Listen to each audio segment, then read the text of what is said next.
Romains 8, 29 nous dit, car ceux qu'il a connus d'avance, il les a aussi prédestinés à être conformes à l'image de son Fils, afin qu'il soit le premier-né de beaucoup de frères.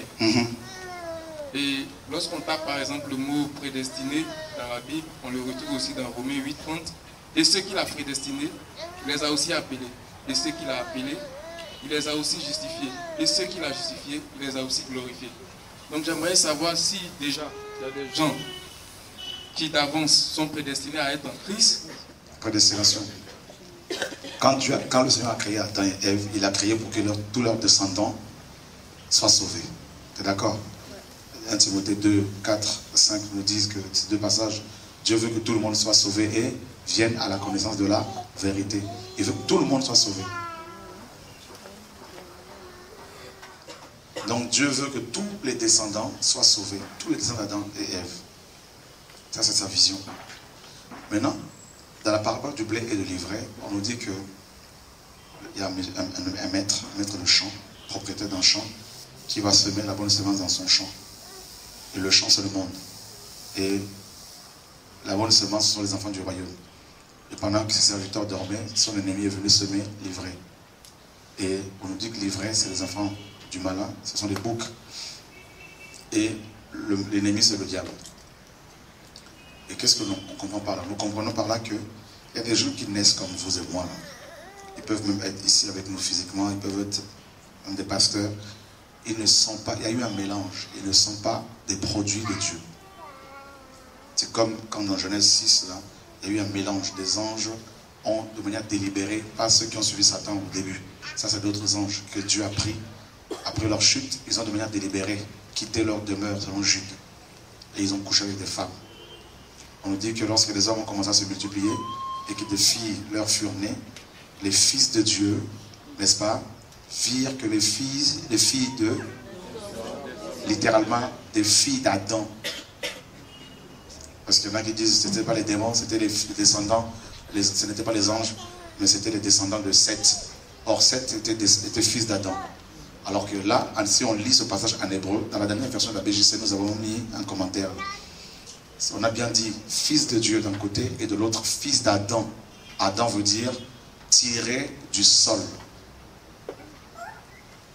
Terrien. Donc, d'un côté, fils de Dieu, le divin, de l'autre, fils d'Adam, le terrien. Donc, ce n'étaient pas les descendants d'Enoch, c'était des anges. Jude nous dit que Dieu les a pris tout de suite après, il les a enfermés, contrairement aux démons qui ont suivi Satan, aux anges qui ont suivi Satan, qui sont à la liberté. Mais eux, là, ils sont enfermés. Donc, ils ont des rapports avec des filles d'Adam, et ces filles ont donné naissance aux géants, Néphilim, en hébreu, tombés du ciel. Donc, vous avez des gens comme vous et moi, ils sont là, ils pratiquent, ils prêchent, ils sont prophètes, apôtres, ils sont docteurs, ils sont gouverneurs, ils sont présidents, comme Hitler, comme plein d'autres.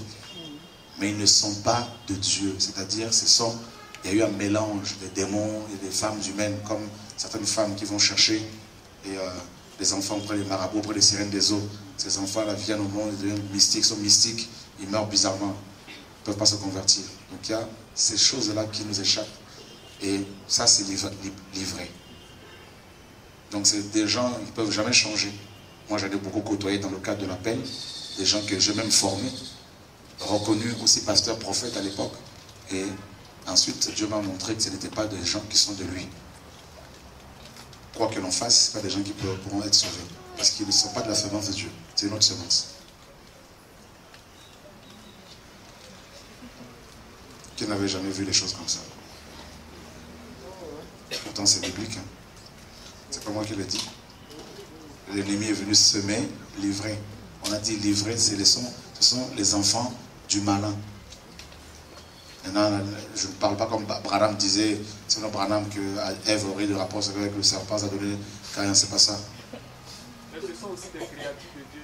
Qui? Ces personnes. Mais, créatures de Dieu, mais il y a eu un mélange. Les créatures de Dieu, à l'origine, les anges n'étaient pas, ces anges n'étaient pas des démons. Ce n'étaient pas des démons, ils sont devenus démons. Tu vois, non? Mais il y en a plein hein, sur terre, des gens comme ça. Il y en a plein qui ne sont pas de Dieu. Les enfants de Dieu sont un petit poignet, là, c'est vraiment un petit... Il y en a très peu. Ils ne changeront jamais. Le Seigneur dit, n'est-ce pas moi qui vous ai choisi, l'un de vous est un littéralement est un diable. Et dans la dernière version de la BGC, on a rectifié ça aussi. Parce que les autres versions, on avait suivi Martin, tout ça. Là, on s'est dit non, on va beaucoup plus se baser sur le grec et l'hébreu, ce qui a été fait. C'est pour cela que on a travaillé, personnellement, je travaille comme un malade. Et l'un de vous est un diable. Je dis bien, Satan a infiltré le monde comme ça. Regardez. Dieu dit dans Genèse 3,15, il dit à la femme, je mettrai inimitié entre toi et au serpent, entre toi et la femme. Donc vous avez la femme ici. On est d'accord? Vous avez le serpent ici. Vous avez deux lignées, deux semences. Et Dieu lui-même dans Genèse 3,15, il dit que la femme a une postérité. Le serpent en a une aussi. C'est pas moi qui le dis, c'est Dieu lui-même. Littéralement semence. Semence ou encore sperme. Le sperme. C'est terrible, hein? Les Écritures, là, pour les comprendre, il faut l'esprit. Et ça, c'est des choses que les théologiens ont occultées. Ils ne veulent pas trop aller dedans parce que, beaucoup, hein, parce qu'ils sont dans le raisonnement, il n'y a pas de profondeur là, par rapport aux choses de l'esprit. Dieu dit au début dans Genèse, au commencement, il dit que Satan a une postérité. Et d'où ça vient? D'où elle vient cette postérité? Et tout de suite dans Genèse, après dans Genèse 6, Satan, qu'est-ce qu'il fait? On voit des anges qui viennent pour brouiller la postérité de la femme. Parce que la postérité de la femme, c'est d'abord, bien sûr, Israël, pas tous les enfants d'Israël, une petite poignée aussi. Par exemple, ils sont sortis de l'Égypte, les Hébreux. Ils étaient combien? Il y avait combien d'hommes de pied? 600 000. Et la plupart étaient mariés, donc polygames aussi, certainement. Et qui dit 600 hommes, il fallait compter au moins dans les 2 à 3 millions de femmes. Et les enfants plus, donc ils devaient être dans les 7 millions, quelque chose comme ça. Et sur les 7 millions, il y en a seulement 2 qui sont entrés à Canaan. Moïse, Dieu l'a récupéré, et c'était seulement Josué et Caleb qui étaient de la semence de la femme. Les autres s'étaient livrés.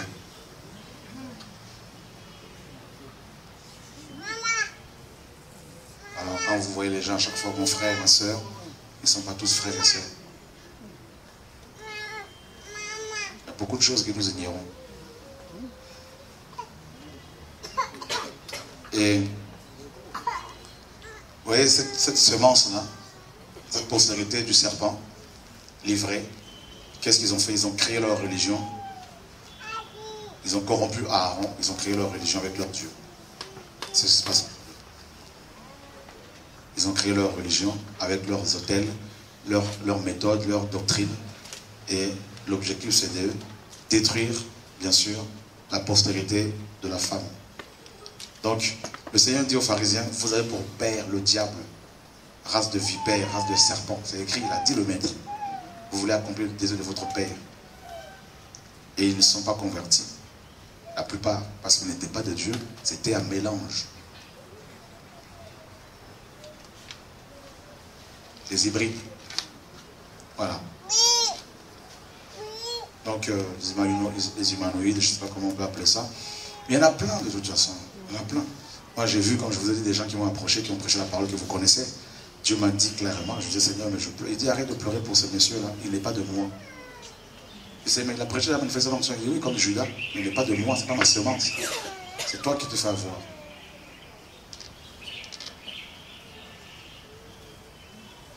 Comment quelqu'un qui est avec nous, qui est dans cette vérité-là, il reconnaît la parole, comment il peut dire, comment il peut s'égarer et faire n'importe quoi après? Il n'est pas de Dieu. Vous voulez qu'on vous dise comment les choses? Vous pouvez être né, regardez, Ésaü et Jacob. Ésaü n'était pas de Dieu. Même père, même mère. Et 1 Jean 3 nous dit quoi? Caïn était du malin. On nous dit qu'il appartenait au malin. C'est C'est vrai qu'il s'est éloigné de Dieu. Les enfants de Dieu ne s'éloignent pas comme ça. Quand ils s'éloignent, Dieu les ramène. Tout ça là, ils sont frappés, ils pleurent, ils reviennent, il y a des limites qu'ils ne peuvent pas franchir. Les autres, ils ne sont pas de Dieu. Moi, je sais qu'il y a même ici des gens que vous connaissez, qui sont prophètes ici, qui venaient ici. Dieu m'a dit clairement, celui-là, là, il n'est pas de ma semence.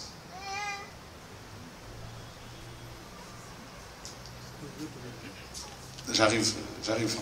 Et comme il n'est pas de la semence de Dieu, que vous connaissez d'ailleurs, ça a tendance à chercher les gens qui sont de leur semence, qui se ressemblent, s'assemblent. Donc, le mal, ça attire le mal. Ils sont dans nos familles. Ils sont nos frères et sœurs biologiques.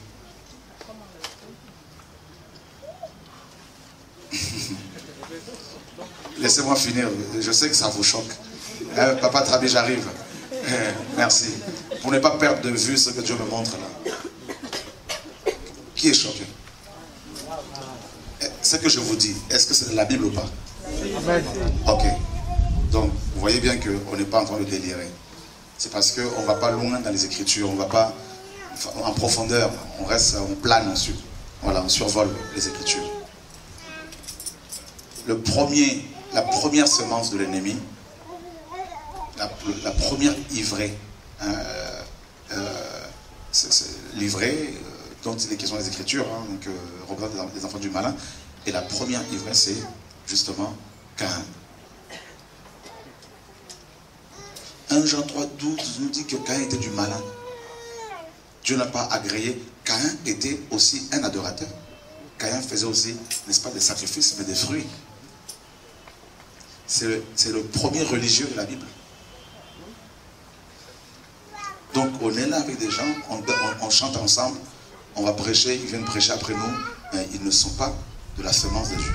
Et on ne le sait pas toujours, parce qu'il y a des choses que Dieu ne nous montre pas tout de suite, parce qu'on va être choqué. Et a tué son propre frère. Et c'est des gens qui tuent les enfants de Dieu. Comme les pharisiens ont fait exécuter Jésus-Christ. Ils ont fait exécuter Paul sous Néron. Ils ont fait exécuter, ils ont lapidé Étienne, bien avant Paul. Vous voyez, mais vous voyez les yeux. Et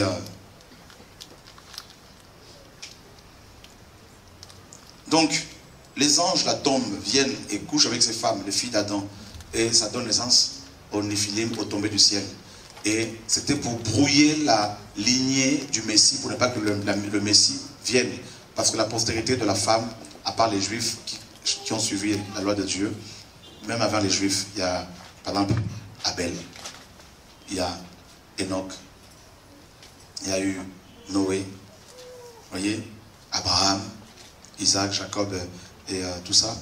Il y a eu Joseph, il y en a plein comme ça là. Et ensuite, il y a eu, bien sûr, le Messie. Et le Messie, l'Église de son corps, postérité de la femme. Et ici, vous avez tous les impies, tous les religieux qui ne changeront jamais. Et vous avez l'Église apostate, tout ça. Vous avez tous ces bishops là qui ne veulent pas entendre parler de la vérité et qui créent des associations de pasteurs, des fédérations qui veulent que vous rentriez dedans. Tout ça, c'est la postérité du serpent. Ils sont au service du serpent. Ils savent très bien ce qu'ils font, croyez-moi. Ils savent. À un moment donné, ils savent que ce qu'ils font, c'est pas bien. Et maintenant, on a vu Judas, on a vu Épilette, tout ça, comment dire, Alexandre le Forgeron, des gens qui ont combattu Paul.